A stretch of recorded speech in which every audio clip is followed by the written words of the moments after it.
भूमिका जो जनता ने तय की है, हम लोग सरकार में तो नहीं हैं, तो विकास का काम करना हम लोग की जिम्मेवारी नहीं है, हम लोग कर भी नहीं सकते हैं। हम लोग विपक्ष में भी नहीं हैं, हम लोग सदन में बैठकर सरकार की आलोचना करने के लिए भी नहीं हैं।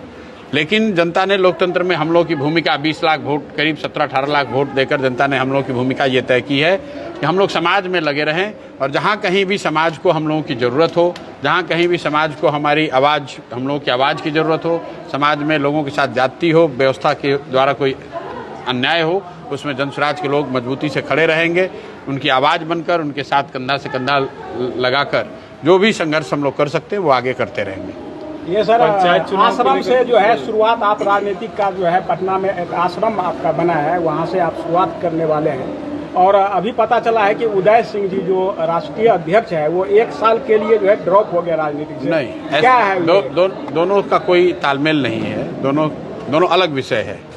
जब चुनाव के परिणाम आए तो 20 नवंबर 2025 को मैं स्वयं कई अपने सीनियर वरीय साथियों के साथ हम लोग गांधी भितियरवा आश्रम में हम लोगों ने 1 दिन का मौन उपवास रखा था और उस उपवास के बाद इस बात की हम लोगों ने घोषणा की थी कि नई व्यवस्था, नई सरकार बनने के 6 महीने तक हम लोग अपने संगठन को बनाने, उसको पुनर्गठित करने में लगाएंगे और 6 महीने के बाद मैं बिहार नवनिर्माण अभियान शुरू करूँगा।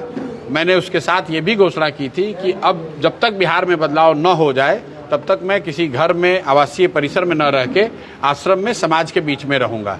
तो ये घोषणा 20 नवंबर को की गई और ठीक 20 मई को 6 महीने के बाद मैं उस आश्रम में गया हूँ।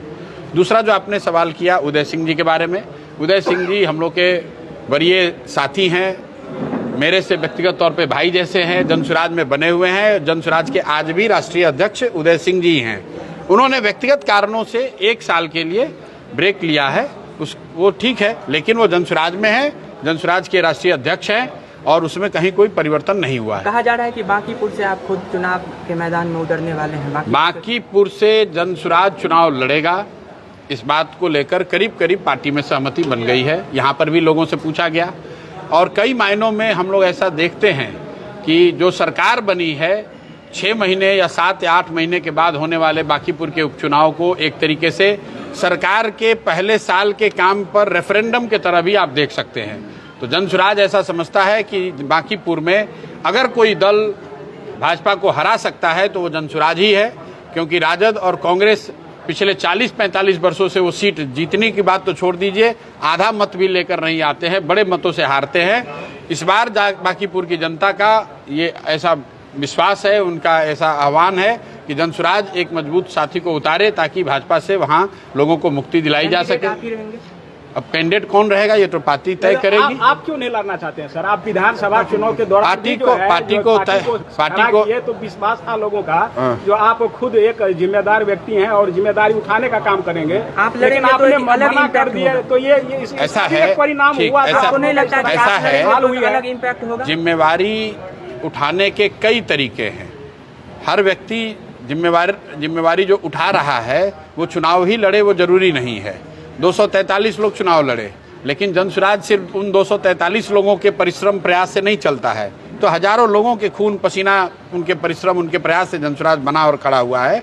मेरी भी उसमें एक भूमिका है। उस समय पार्टी में मैंने इसका ऑलरेडी उत्तर दिया हुआ है कि उस समय की बाध्यता को देखते हुए मैंने चुनाव नहीं लड़ने का निर्णय लिया और पार्टी का निर्णय वो था। आगे जो पार्टी निर्णय लेगी वो किया जाएगा। एक नई पार्टी है कॉकरोच पार्टी, वो क्या देश में एग्जिस्ट होनी चाहिए? उसके कई प्लेटफॉर्म्स को बंद कर दिया गया है। भाई ऐसा है कि अभी जो जिस पार्टी की आप बात कर रहे हैं वो तो ऑनलाइन पर एक तरह से आप सोच सकते हैं एक कैंपेन किसी ने शुरू किया है, जिसमें हल्ला इसलिए हो रहा है क्योंकि उसमें 20 मिलियन के आसपास लोगों ने जाके साइन किया है, उस पेज को, इंस्टाग्राम को फॉलो कर रहे हैं। अभी कोई आधिकारिक तौर पे वो दल नहीं है, उस दल का कोई नीति नहीं है, उसका नेता कौन है, नीति क्या है, इसके बारे में जानकारी नहीं है किसी को। इतना जरूर है कि अगर 20 मिलियन लोग किसी एक प्लेटफॉर्म पर आकर अपनी बात को सरकार के खिलाफ रख रहे हैं तो ये सरकार को के लिए चिंता का विषय होना चाहिए।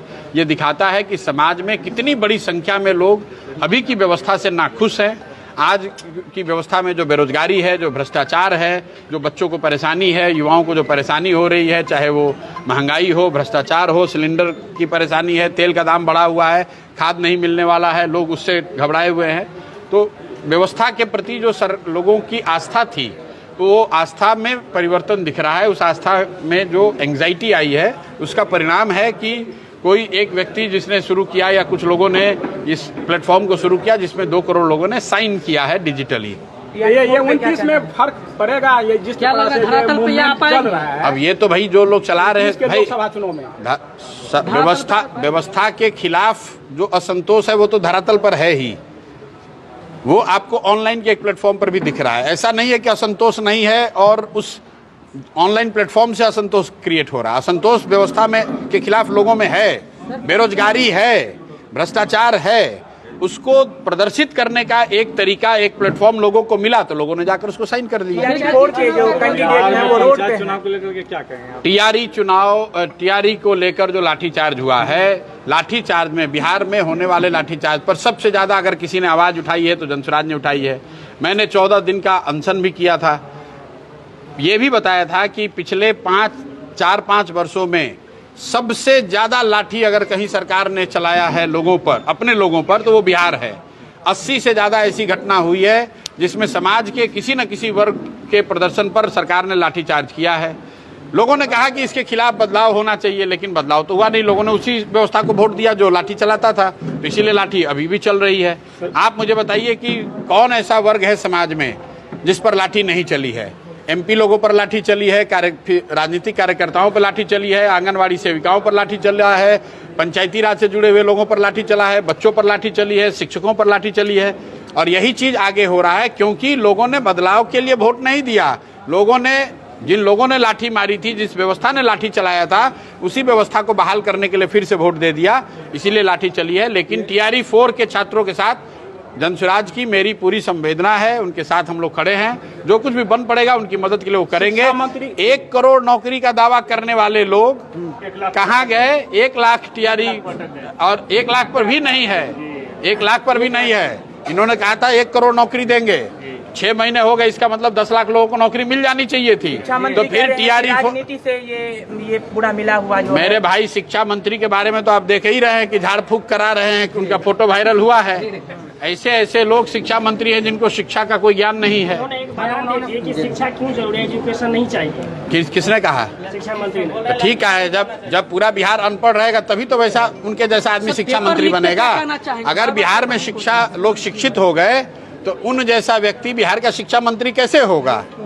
अगर उनको ऐसा लग रहा है कि शिक्षा नहीं होनी चाहिए तो अपने जो राजनीतिक मित्र हैं, आका हैं, उन लोगों को भी बताना चाहिए कि उनके मंत्री, विधायकों के, सांसदों के, मंत्रियों के बच्चे विदेशों में जाकर क्यों पढ़ाई कर रहे हैं। वो भी पढ़ाई छोड़ दें, वो लोग भी मजदूरी करने लगे। सर क्या चलिए हो गया।